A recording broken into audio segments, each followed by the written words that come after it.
When his father lay at the bottom of the stairs bleeding, my son told me to hire a taxi. He was too busy sipping wine in Italy with his wife. A week later, they returned with smiles. But their smiles turned into tears because I was no longer the same woman they left behind. It all started with a fall.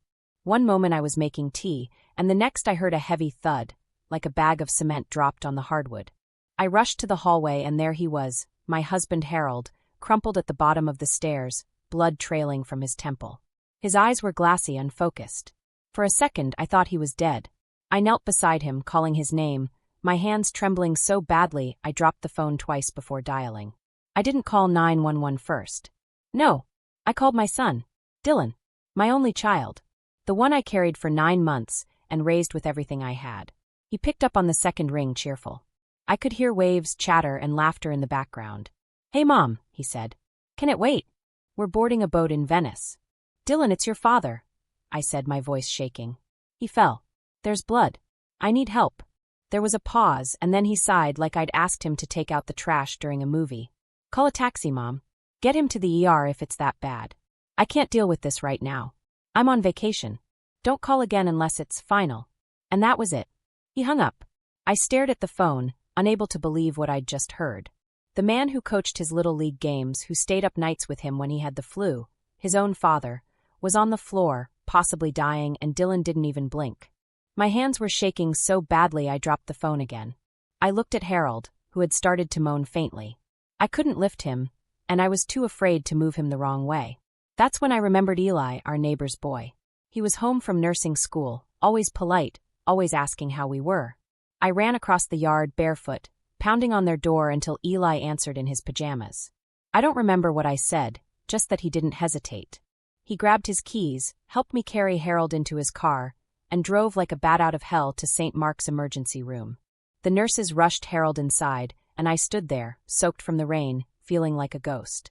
Eli stayed with me the entire time. He even held my hand when the doctor came out and said Harold had a fractured skull and a mild brain bleed. "It could have been worse," the doctor said.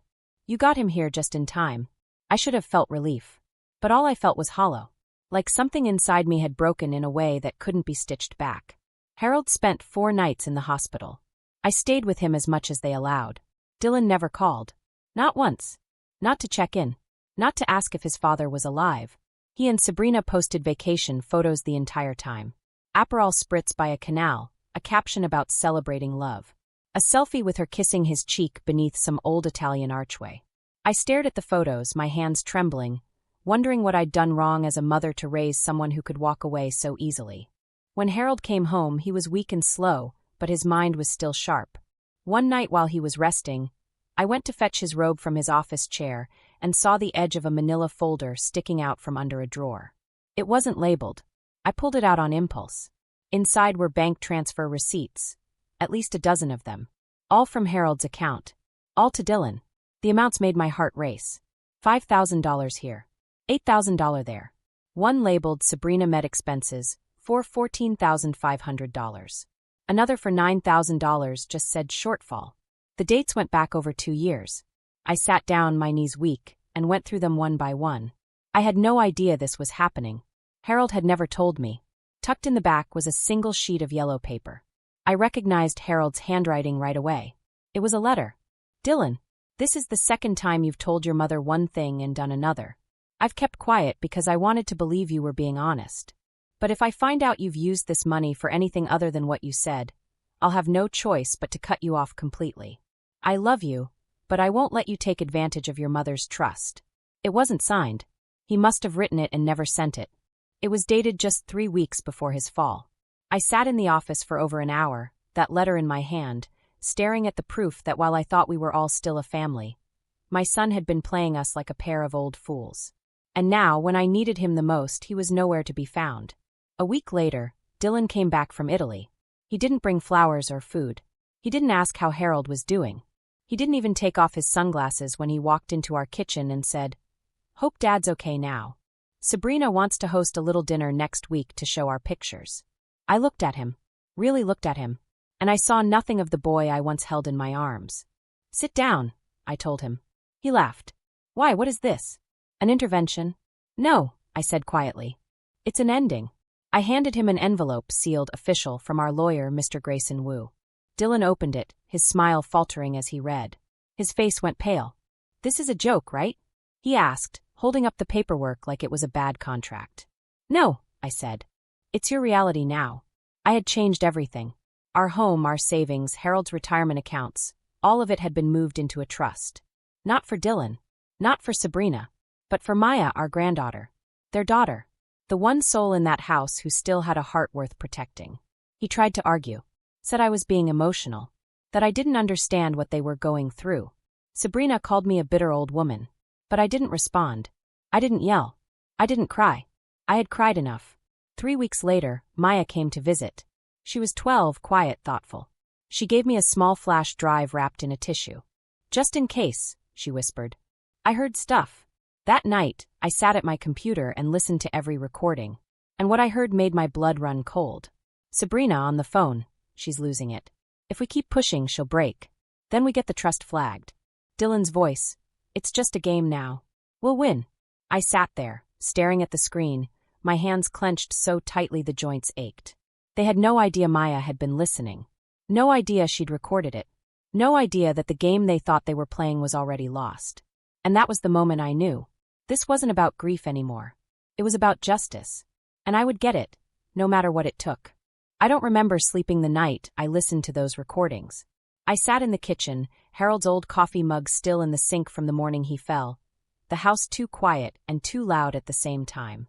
It was like every clock tick echoed inside my ribs. The next morning, I called Mr. Wu. "Grayson," I said, my voice more steady than I expected. "I need to come in. Today. I have something to show you." He didn't ask questions. He just told me he had a 2 p.m. slot and to bring whatever I had. I wrapped the flash drive in an envelope and tucked it into my purse along with Harold's unsent letter, the bank transfer folder, and a printed transcript of Dylan's visit. Yes, I had recorded that too. I wasn't taking any more chances. Grayson's office was downtown, tucked between a bakery and an optometrist. It had the same stale smell of old paper and peppermint gum it always had.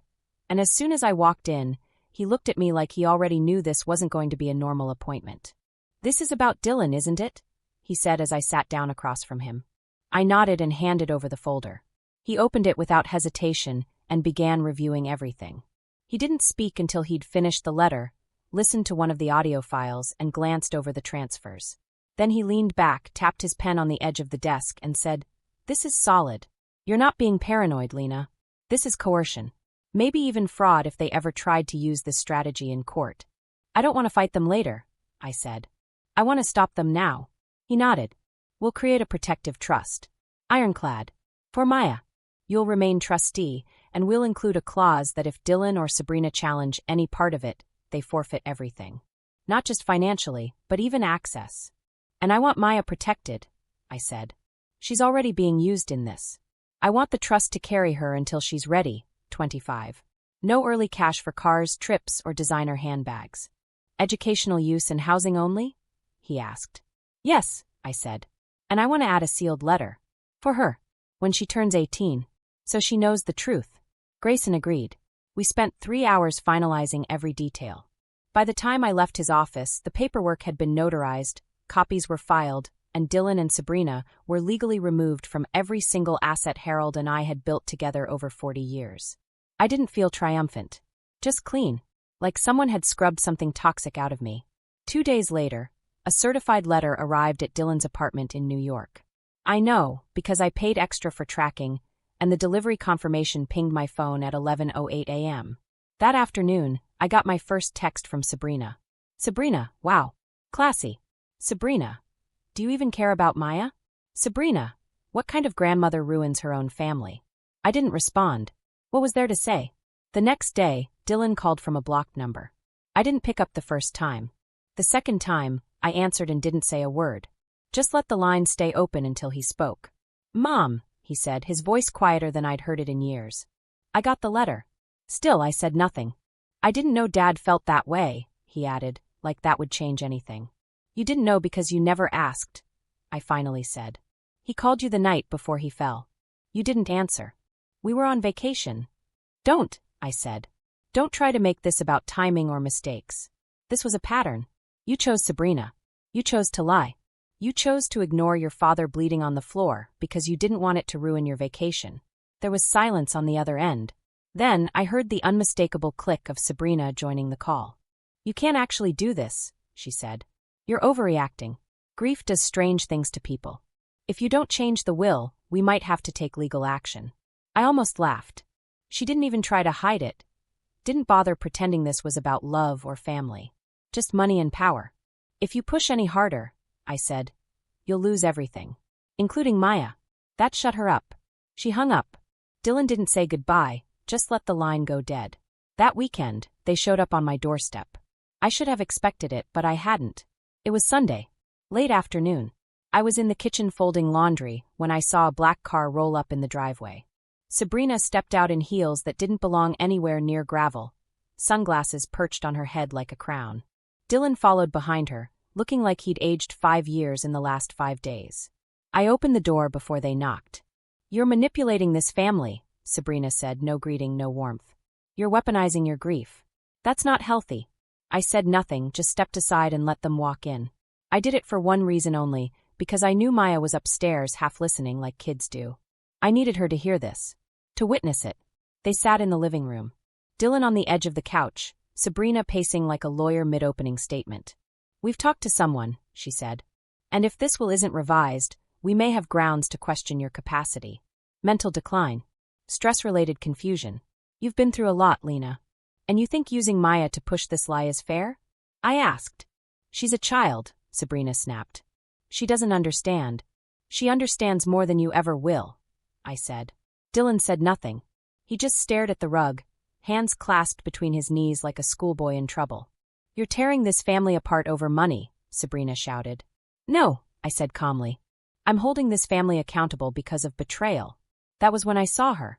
Maya halfway down the stairs, frozen on the steps, her eyes wide and full of something that looked like relief.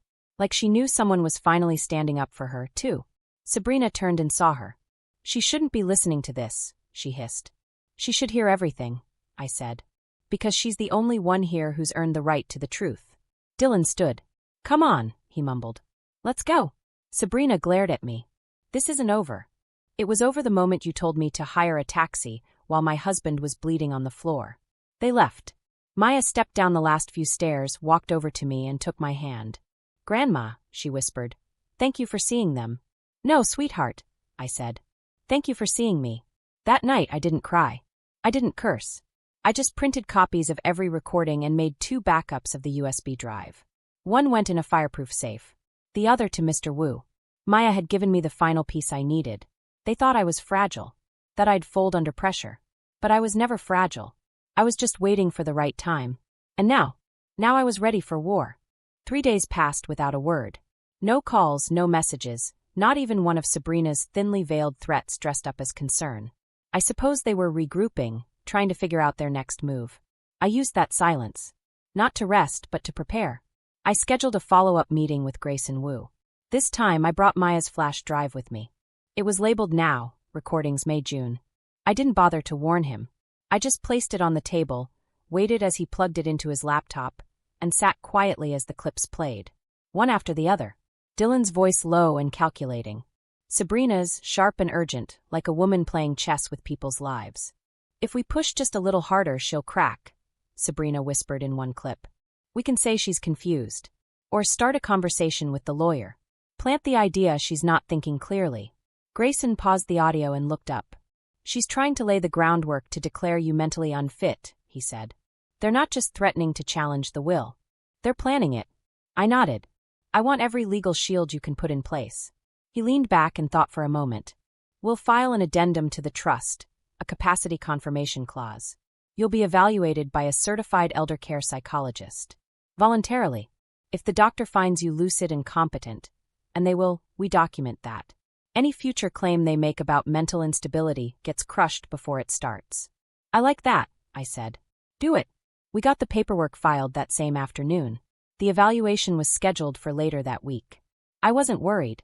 My mind was sharp, sharper than it had been in months. That's the thing about betrayal. It's clarifying. When I got home, Maya was in the kitchen doing homework. She looked up when I came in and smiled. A real smile, not the nervous half-smile she wore when Dylan and Sabrina were around. "Did they call again?" she asked. "No," I said. "And they won't. Not for a while." She nodded, then hesitated. "Grandma, do you think Dad's always been like this?" I sat down beside her, careful with my words. "I think people change. Sometimes slowly. So slowly that you don't even notice until it's too late." "Do you hate him?" she asked, almost in a whisper. "No," I said honestly. "But I don't trust him. And that matters more." She went back to her homework, and I went upstairs to Harold's office. The room still smelled like his aftershave and coffee. I sat in his chair, staring at the photo on his desk. The three of us at the Grand Canyon, back when Dylan still wore baseball caps and smiled without effort. I thought about all the things Harold never got to say. Then I opened a new notebook and began writing a letter. Not to Dylan, but to Maya. "Dear Maya," I began. "If you're reading this, it means you're old enough now to know the truth. Not the version told in courtrooms or passed around in whispers, but the version that lives in memory." I wrote for hours. About Harold. About the sacrifices. The transfers. The betrayal. About how she, a 12-year-old girl, became the only person brave enough to tell the truth. When I sealed that letter, I felt like I was locking up the last piece of something sacred. The next week, I had my evaluation. A long afternoon with a kind-eyed woman named Dr. Alvarez who asked about memory, emotions, family. At the end, she said, "Lena, I've met plenty of people confused by grief. You're not one of them. You're the clearest person I've spoken to all month." We signed her report. Grayson filed it. Now, if Dylan or Sabrina ever so much as hinted at instability, they'd have to argue against a court-certified evaluation. I thought maybe that would be the end of it. I was wrong. 2 Fridays later, I got a knock on the door. I expected a delivery. Instead, I found a courier holding a manila envelope. He handed it to me with a clipped nod and left. Inside was a letter from a new law firm, one I didn't recognize. It was official. Cold. Detached. To Ms. Lena Morgan. "Our clients, Mr. Dylan Morgan and Mrs. Sabrina Morgan, are formally requesting a review of the Morgan Family Trust, citing undue influence and questionable cognitive function during recent changes to estate structure." I laughed. A dry, bitter sound. They'd actually gone through with it. Even with the recordings. Even with the letter. Even after Harold's fall and everything that followed. That night, I sat in my bedroom and stared at the ceiling for hours. Not because I was afraid, but because I was tired. Tired of fighting for what should never have been questioned. But then I remembered something Grayson said once during Harold's early retirement planning. Paperwork wins wars. So I started gathering every scrap. Every receipt, message, date, document. I organized them in a binder labeled protection. I called Grayson the next morning and scheduled mediation. "I want to face them," I said. "No more letters. No more silence." "Are you sure?" he asked. "This might get ugly." "I'm counting on it," I said. The day of mediation arrived quietly. Overcast skies, the kind of gray that seeps into your bones. I wore the navy jacket Harold always liked, the one he said made me look like I meant business. Grayson met me at the mediation office, his briefcase in one hand, my binder in the other. The conference room was polished and beige, full of neutral furniture and fake warmth. Dylan and Sabrina arrived a few minutes after us.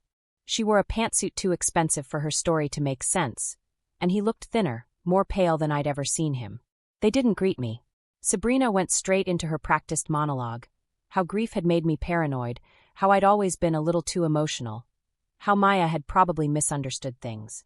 Grayson said nothing, just opened the binder. He laid out the recordings, the receipts, the letter Harold wrote, my psychological evaluation, and finally, Maya's USB drive. The mediator paused the meeting. "I need to review this before we continue," she said.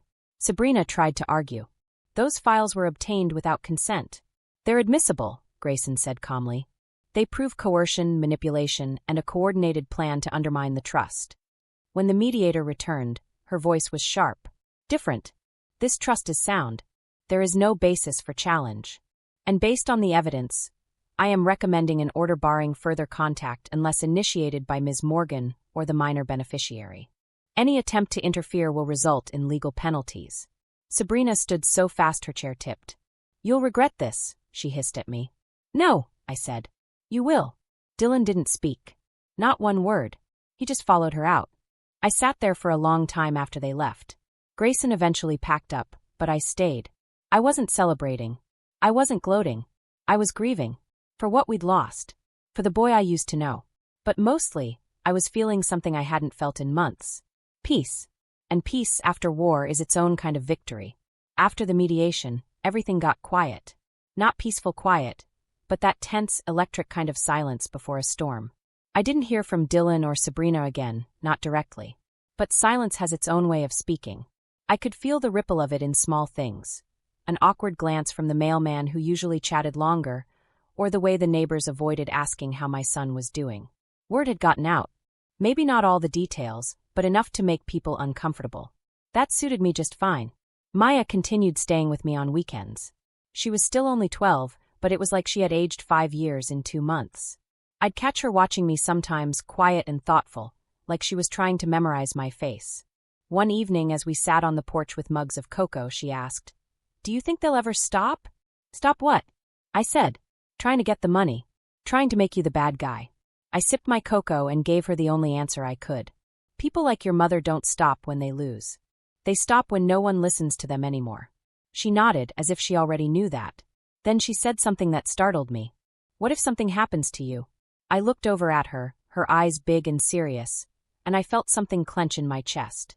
"Maya, I'm not scared," she interrupted. "But I want to be ready." I took a breath and stood up, motioning for her to follow me inside. We went upstairs, into the little attic room Harold had used for storage. I pulled down a fireproof lockbox from the back of the closet. Inside were 3 things. The original trust papers, a sealed letter addressed to Maya's future self, and a second USB drive. "This stays here," I said. "And I've made a copy that's with Mr. Wu. If something ever happens to me before you turn 18, you open this and you go straight to him." She nodded, her hands resting lightly on the box, not opening it, just touching it like it was sacred.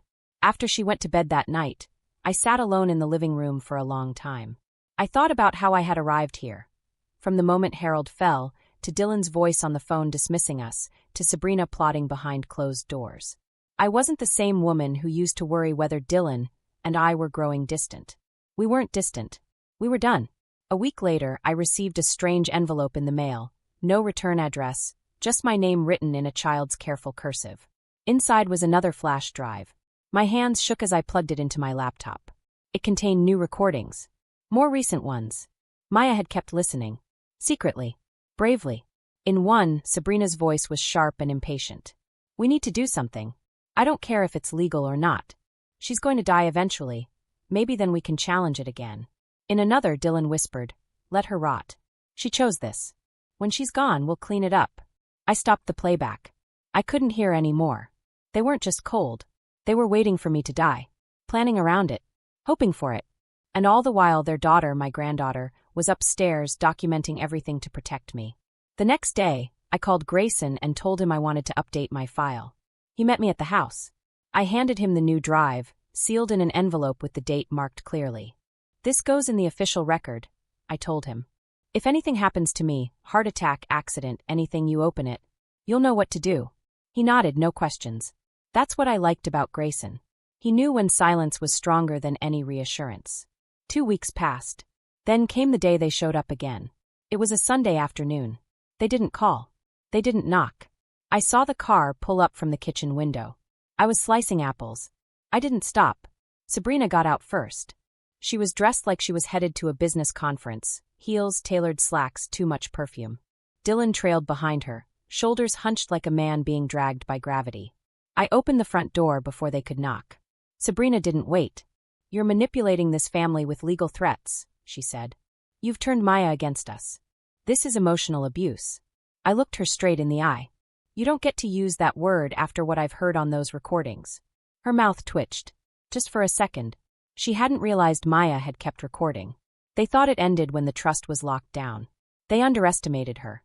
They always had. Dylan looked at me, but there was no fire in his eyes. Just something empty. Like he didn't even recognize me anymore. Or himself. Maya appeared at the top of the stairs. Quiet. Watching. Sabrina noticed her, of course. She turned back to me, trying to soften her tone. "We're still her parents. You're the people who wanted to homeschool her to shut her up," I said.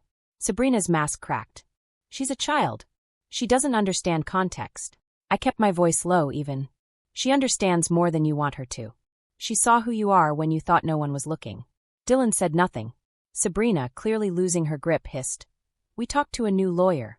If you don't revise the trust, we're going to file for guardianship reversal. Say you're mentally unstable." I stepped back and opened the door wide. "Try it," I said. "And every word from those recordings goes to a judge. Including the one where you said, 'Maybe when she dies, we'll try again.'" Her face went pale. Maya stood silently, still watching. I turned to Dylan. "You still have a choice," I said. "You can walk away from this. From her." He looked at Maya. And for a moment, just a moment, I thought maybe he would. But then Sabrina walked out, heels clacking against the tile, and Dylan followed her like a dog with no leash, but too afraid to stray. That night, Maya came into my room and said, "I want to change my name when I'm old enough. Not just the middle name. All of it." "You don't have to do that, sweetheart," I said. "I know," she replied. "But I want to. I want a name that means something." I wrapped my arms around her and held her until she fell asleep. I didn't cry. Not because I wasn't hurting, but because I was done shedding tears for people who walked away. What was growing between Maya and me now wasn't built on obligation. It was built on truth, on loyalty, on choices made in the hardest moments. And that kind of bond, it doesn't break. It becomes legacy. The days after that last confrontation with Dylan and Sabrina were strange. Quiet again, but not the kind of quiet that made me brace for impact. It was the stillness of certainty. I had drawn the line, and they knew it. They'd thrown everything they had at me: guilt, manipulation, threats. And it hadn't worked. I think they finally understood that I wasn't the same woman they thought they could outsmart. Maya didn't talk much about what she'd heard that day. She kept to her books and her music, but something about her changed. She moved with more confidence. She asked bigger questions. And when she helped me cook dinner or folded laundry, she wasn't just trying to be helpful. She was standing beside me like an ally. One evening we were making cinnamon rolls, and she said, "I looked up name change laws. I can apply as early as 16 with your consent." I paused, hands dusted with flour, and looked at her. "Are you sure that's what you want?" She nodded. "Yes. I want to be a Morgan. Not theirs. Just yours." I didn't know how to answer right away. It hit me somewhere deep. I hadn't asked for any of this. Hadn't wanted to be the anchor when her parents failed her. But here we were. And I was all she had left that felt like home. The next morning I called Grayson. "I need to update the trust again," I told him. "Add a clause for early emancipation if necessary. And make room for Maya's full name change when she's ready." "Are you sure?" he asked. "That will rattle them. If they find out." "I want them to find out," I said. "Let them know they're being erased. Not just from my will, but from her life." We filed the update that same week. After that, things stayed still for a while. No new letters. No unannounced visits. No phone calls from blocked numbers. I wasn't naive enough to think they had given up, but I could tell they were waiting, probably trying to figure out what cards they still had left to play. Then something unexpected happened. Maya brought me a document she found in her mother's desk drawer. It was printed from an email, a long exchange between Sabrina and a lawyer friend in Los Angeles. They were still planning to challenge me, but this time, their angle had shifted. Sabrina had written, "We don't need to take the whole thing, just create enough doubt to freeze the trust. If we paint her as mentally unstable, financially impulsive, it could delay Maya's access and give us leverage." There it was again. The same old strategy reworded. Delay. Undermine. Control. All for a shot at money they didn't earn and didn't deserve. I scanned the document and sent it to Grayson. He called me within the hour. "We can build a restraining framework," he said. "Not just to protect Maya's trust, but to bar them from further legal contact. If they attempt anything else, we take it straight to family court and request a no-contact order for both of them." "I want that," I said. "Do it." And we did. 3 weeks later, we had everything filed. A judge reviewed the evidence, Harold's letter, the recordings, the mediation transcript, the latest email chain. The judge approved the restriction order without a hearing. Dylan and Sabrina were notified. From that point forward, they couldn't contact Maya directly. No letters, no texts, no phone calls. If they wanted anything, they had to go through me or Grayson.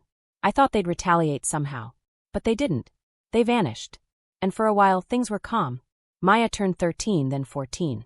We celebrated with cake in the backyard and lights strung through the oak trees. Her friends came over. We played music, laughed until our stomachs hurt. She didn't mention her parents once. Neither did I. But I knew she still carried the weight of them. Some nights I'd hear her crying in her room. Not loud, not dramatic, just soft sobs into her pillow. I never pushed. I just waited, and eventually, she'd come to me and ask to sleep in my bed. I always said yes. By the time Maya turned 15, she was almost as tall as me. Her voice had changed. Her eyes were sharper. She was growing into herself, and I could see her watching the world in a way most kids didn't. Like she was always scanning for what couldn't be trusted. That winter, she applied to a youth journalism program in Chicago. She got in. Full scholarship. I cried when we got the letter, right there at the kitchen table, and she just hugged me so hard my knees went weak. "You made this possible," she said. "You gave me something they couldn't take." The night before she left for her 2-week trip, she handed me a small black envelope. "Open it only if something happens to me," she said. "I know it sounds weird, but I've seen what people are capable of. I need to be ready." I didn't argue. I took the envelope and placed it in the same lockbox as the trust documents and letters. I hated that she felt she had to prepare for something like that. But at the same time I was proud. She wasn't just surviving. She was protecting herself, and me, with the same determination I once had to build a better life for her. She called every night during that program. Excited, tired, full of stories about the newsroom, the assignments, the mentors. She sounded happy. Genuinely happy. Then, on the last night, her voice was different. "Dad showed up," she said quietly. "At the hotel." My chest went cold. "He didn't talk to me," she added quickly. "He just sat in the lobby. He saw me when I walked in and stood up, but I turned around and went back outside. The chaperone made him leave." "Did he say anything?" I asked. "No, but he had that look. The one he used to get when Mom sent him to ask for something." We filed a violation report the next morning. Because of the no-contact order, even showing up like that was a breach. Grayson handled it. Another warning was issued. Any future contact would go straight to the police. Maya came home a few days later. She didn't cry. She didn't talk much about it. But that night, when I tucked her in, she said, "He looked lost. Like he didn't even know what he wanted anymore." "Sometimes," I said, brushing her hair back, "people confuse wanting forgiveness with wanting permission."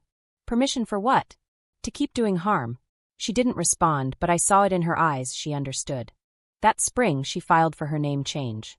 We sat in a small courthouse room. I held her hand as she spoke clearly to the judge. "I'd like to change my full name to Maya Lenore Morgan, in honor of my grandmother, who raised me, protected me, and gave me a name worth carrying." The judge smiled. I wept. Outside the courthouse, I took her photo, her holding the approved papers, the sunlight catching her hair just right. That picture is still framed on my desk. Later that night, I got a message. From a number I didn't recognize. It said, "I saw the name change." So that's it. No name. No apology. Just that one line. I blocked the number. Because yes, that was it. They had lost. Not just the money. Not just the power. They had lost the future. And I wasn't going to let them back in. Not even through a text message. By the time Maya turned 16, she was no longer the quiet, uncertain girl who used to hide behind her textbooks and tiptoe around her parents' moods. She had become strong, focused, and careful. Not in a fearful way, but in the way people are after they've been burned too many times to risk touching the fire again. She still lived with me most of the time, by her own choice. The courts never had to intervene. There was no need for legal custody. Maya had made her decision long ago, and I was the one who made sure she was safe to live it. The house had changed too. There were little things like her shoes at the door, her drawings taped to the fridge, music coming from her room while she worked on homework. But more than that, there was a feeling of life again, an energy I hadn't felt since Harold passed. Sometimes I'd catch myself smiling without realizing it, just watching her move around the kitchen or come home with a story from school. Still, I knew peace wasn't permanent. One morning in early autumn, I found another envelope in the mailbox. No return address.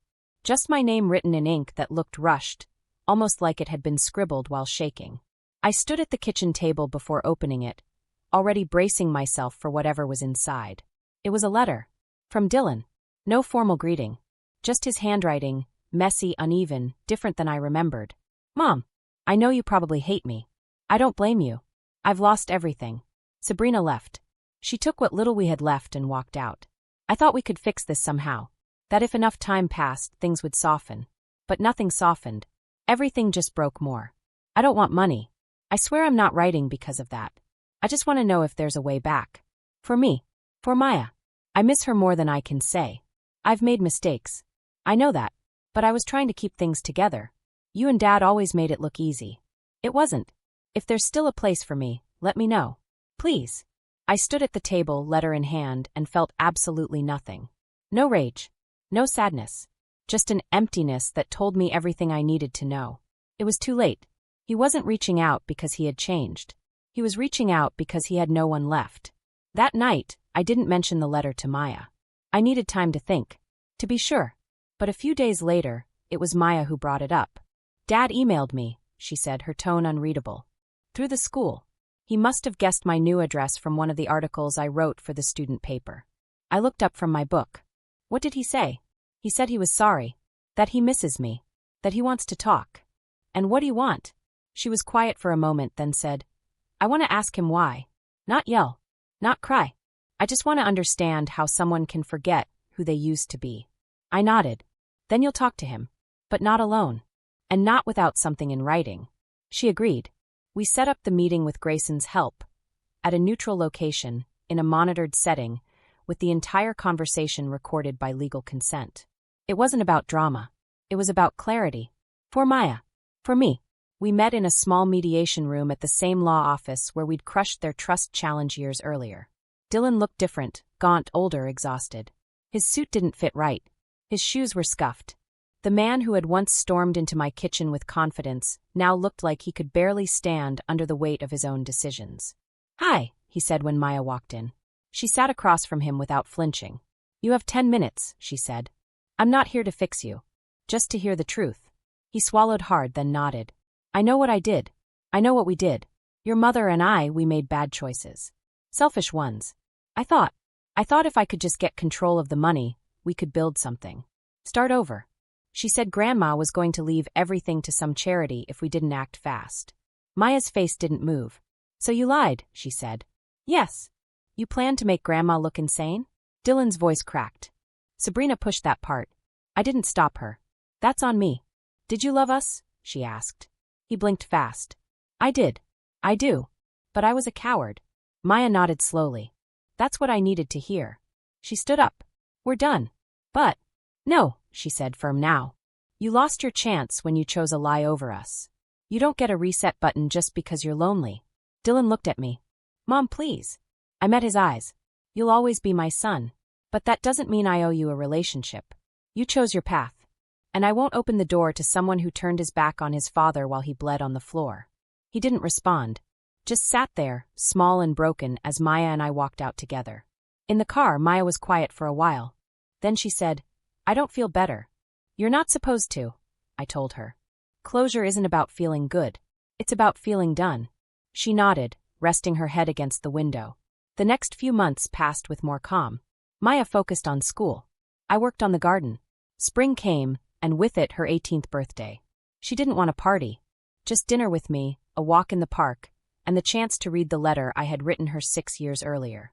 We sat on the porch, the sky turning orange, and she opened the envelope carefully.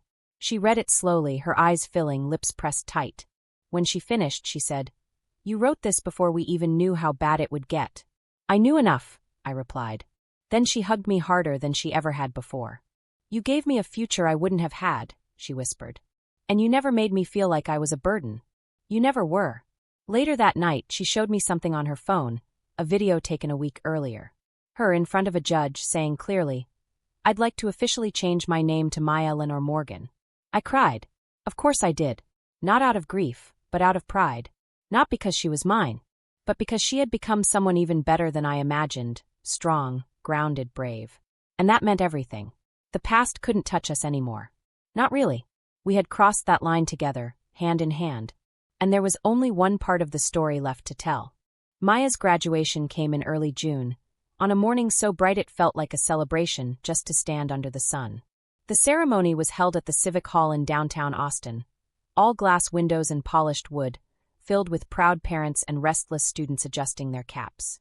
I sat in the third row, center aisle, holding a bouquet of gardenias and wearing Harold's old navy blazer like a shield. I wanted to carry a part of him with me that day, not just for Maya, but because I knew this moment, this final chapter, belonged to both of us. When they called her name, Maya Lenore Morgan. I stood, clapping louder than anyone else in the hall. She walked across the stage tall and sure, wearing her strength like armor. She didn't look back. Didn't search the crowd for faces that weren't there. Because she knew who was in her corner. She knew who had stood when everyone else had walked away. But Dylan was there. I noticed him just after the ceremony began, sitting alone in the back row, slouched in his chair, wearing a wrinkled shirt and a look that hovered somewhere between regret and longing. He didn't try to approach me. He didn't approach her either. He just watched. And when the crowd broke after the last name was called, and Maya walked toward me smiling with her diploma in hand, I saw Dylan stand halfway, then sit again. Like he thought about it, about walking forward, but remembered too late that bridges don't rebuild themselves. Maya and I didn't acknowledge him. We walked past him, hand in hand, and that was enough. The silence between us said everything that needed saying. Sometimes dignity is in what you don't say. Sometimes it's in the choice to keep walking. That evening, after dinner at her favorite Italian place and 2 slices of chocolate cake, Maya turned to me and said, "I chose my university." I blinked, surprised. "You didn't tell me you'd decided." "I waited until today," she said, grinning. "Because I'm going to stay close. I got into UT Austin. Full scholarship. Journalism major." I was speechless. Not just because she'd gotten in, but because she had chosen to stay. Not out of dependence, but loyalty. "My roommate backed out," she added casually. "So I was thinking, maybe you could be my roommate for the first semester." I laughed through tears. "You want me in your dorm room?" "No," she smirked. "I meant I'd commute from here for the first few months. Until I find my footing. If that's okay with you." "Of course it is," I said, hugging her. "There's always space for you here." Later that night, after she went to bed, I sat at the kitchen table with a cup of chamomile tea and thought about everything that had happened. The betrayals, the court documents, the threats, the long, aching silences. And then I thought about Maya's name change. Her standing in front of a judge. Her graduation walk. Her decision to stay. None of it had been easy. But it had all been worth it. Around midnight, I heard a sound outside. A car engine. Slow. Familiar. I peeked through the blinds and saw Dylan's car parked at the edge of the driveway. He didn't get out. Just sat there for a while, engine running, headlights dimmed. After 10 minutes, he pulled away. The next morning, I found a letter in the mailbox. "Mom." I saw her walk across that stage. She looked happy. "You looked proud." I wanted to come say something, but I didn't know how to anymore. I don't even know if this letter is worth anything. But I'm sorry. Not just for what I did, but for what I allowed. For how long I allowed it. I know now that it wasn't about the money. It was about what I was willing to trade for it. You were right to cut me off. I was poisoned back then. I think I still am, a little. But I'm trying. I just wanted you to know. I still remember Dad's laugh. And your Sunday pancakes. And that feeling of being safe when I was a boy. I don't expect anything from you. Or from her. But I'll carry the guilt. I'll carry it for both of us. Dylan. I folded the letter and tucked it away. Not because I forgave him, but because some weights are better stored than carried. Let him sit with the silence he made. Let him remember the man who used to wake up early to coach his games, the mother who once drove through storms to pick him up from sleepovers, the daughter he tried to use but couldn't break. That week, Maya started working on her summer project, a short documentary about youth advocacy. She asked me to help with the script, and I said yes, though mostly I just watched her work and felt proud of how steady she'd become. One evening, she came downstairs holding the envelope I had given her years ago marked for Maya, in case. "I don't need this anymore," she said softly. "I know now. I've seen enough." She handed it back to me, and I placed it in the lockbox for the last time. Not because we'd need it, but because it stood as a reminder of how far we'd come. As the months passed, life settled into a new rhythm. Maya started school at UT. She came home every evening, full of stories and thoughts and wild ideas. We drank coffee together in the mornings and made late-night grocery runs when she needed brain snacks for writing marathons. The house was alive again, and I didn't miss the past, not even a little. Then, one morning in November, she called out from her room. "Grandma, you have a letter here from Grayson." I opened it and smiled. It was just a routine trust update. But it reminded me that everything we'd done, the planning, the protections, the legal safeguards, was still working. Still holding strong. We were safe. We were free. And finally we were home. Later that night, as I passed the hallway where Harold's photo still hung, I stopped for a moment and rested my fingers on the frame. She's going to be okay, I whispered. We're both going to be okay. And for the first time in years, I actually believed it. Not because I had won a battle, not because I had taken revenge, but because I had done what mattered most.